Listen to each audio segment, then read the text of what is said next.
You just finished eating something, and you didn't think about it once. Every bite, every grind, every crush of enamel against enamel happened with no conscious command from you at all. But here is something you have never noticed. You chewed nearly all of it on one side of your mouth. Run your tongue across your teeth right now.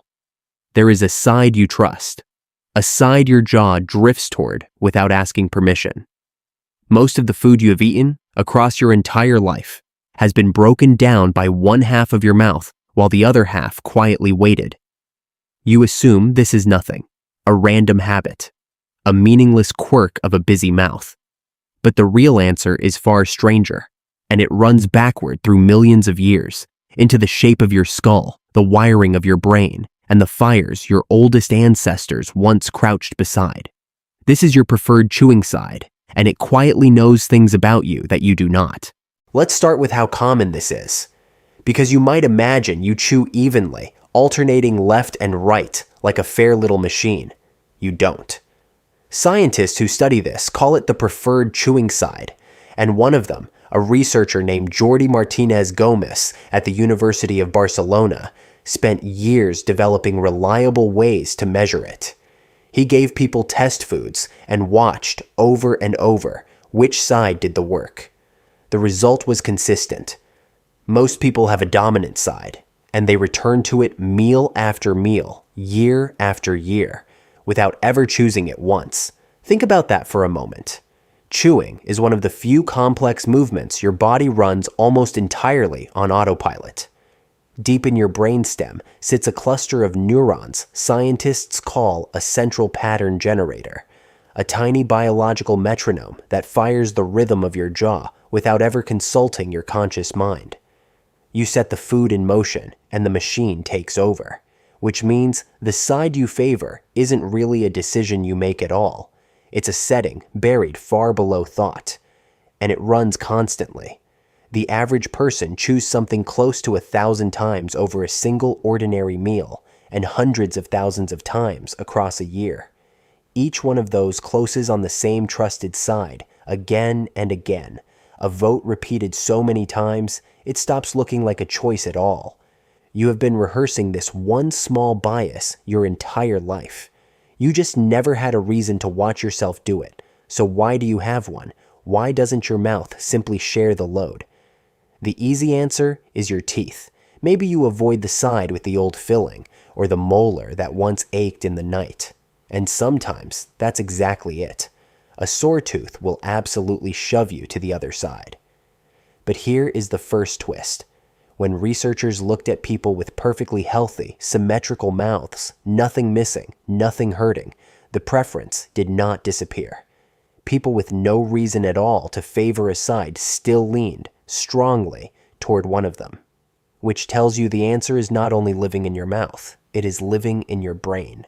Your body is nowhere near as symmetrical as it looks in the mirror. You have a dominant hand, a dominant eye you aim with, a foot you kick with. And deep inside your skull, the two halves of your brain quietly divide up their labor, a split that shapes far more of you than you ever notice. In 2004, a team led by the dentist Joseph Nissan published a study built around a bold idea. They proposed that your chewing side is simply another face of this same brain-wide bias, another expression of a body that picked a favorite side long before you were born. And they found something striking. In their group, chewing side preference lined up with dominance in a way that looked far less like a dental accident and far more like a signature of the brain itself. Your jaw, it seems, may be obeying the same hidden rule as your writing hand. You would expect it to just match your handedness. Right-handed, right chewing. And often it does. But the link is looser and stranger than that. Plenty of right-handed people chew on the left, and no one fully understands why. Your chewing side appears to be its own quiet form of dominance, related to your handedness, but never truly ruled by it. A separate, silent vote cast somewhere in your head. So this was never a mouth habit. It's a brain habit, playing out in your mouth thousands of times a day. But why would evolution build a brain that plays favorites in the first place? Why not stay perfectly balanced? To understand that, you have to leave your kitchen and travel back. Far back. past your grandparents, past the pyramids, past the very first farmers, to a time when your ancestors' faces did not look anything like yours.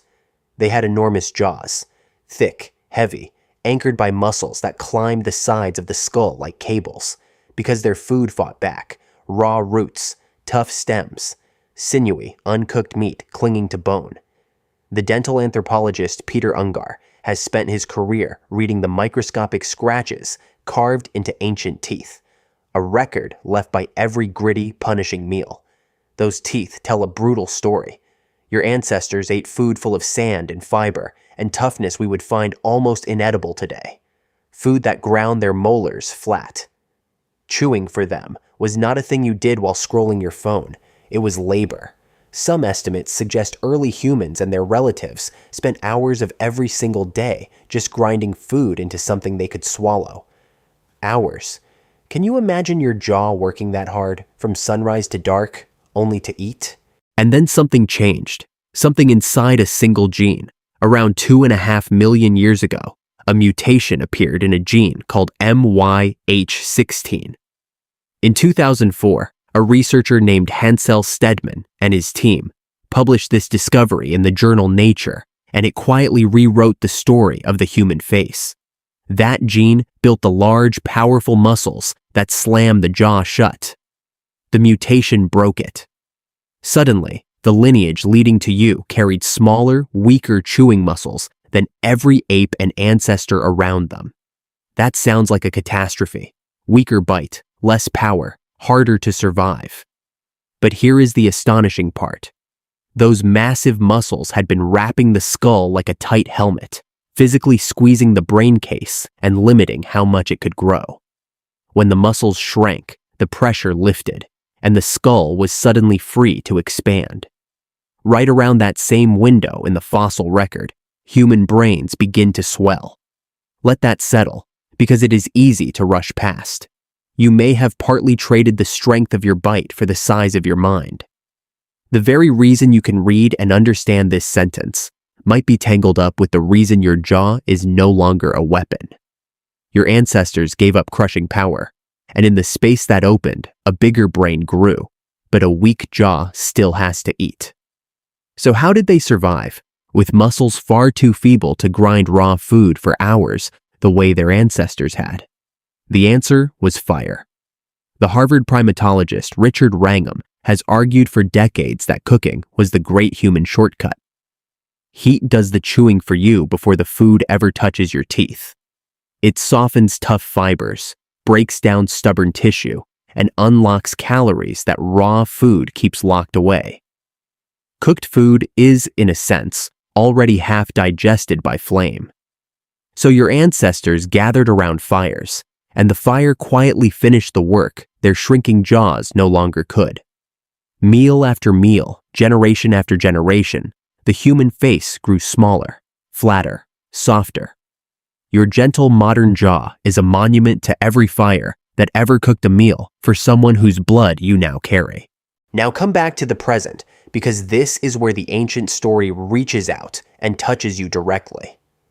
The Harvard evolutionary biologist Daniel Lieberman studies what happens when a body built for hard work collides with an easy modern world, and he points to your mouth as one of the clearest examples anywhere.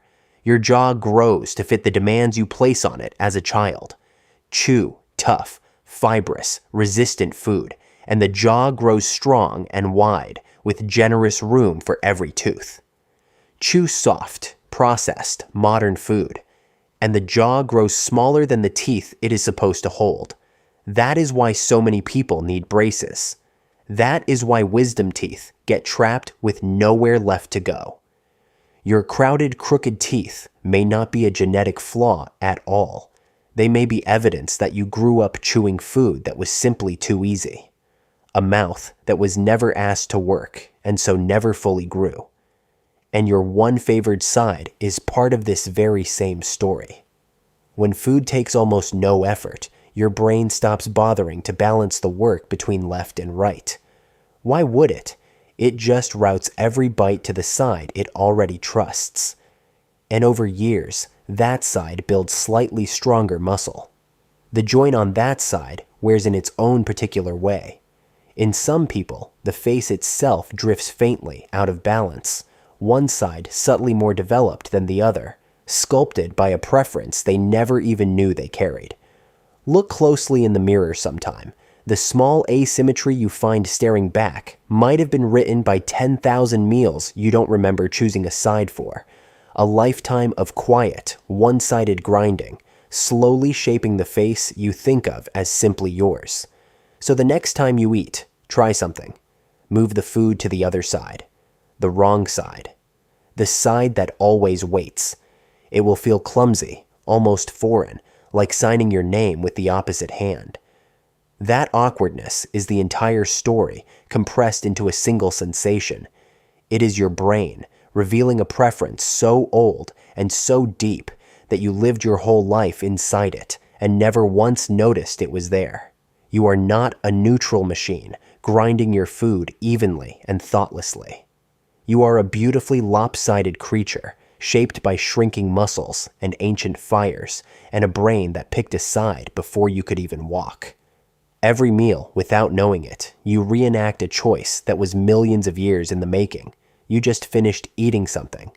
And now, for the very first time, you know exactly which side did the work.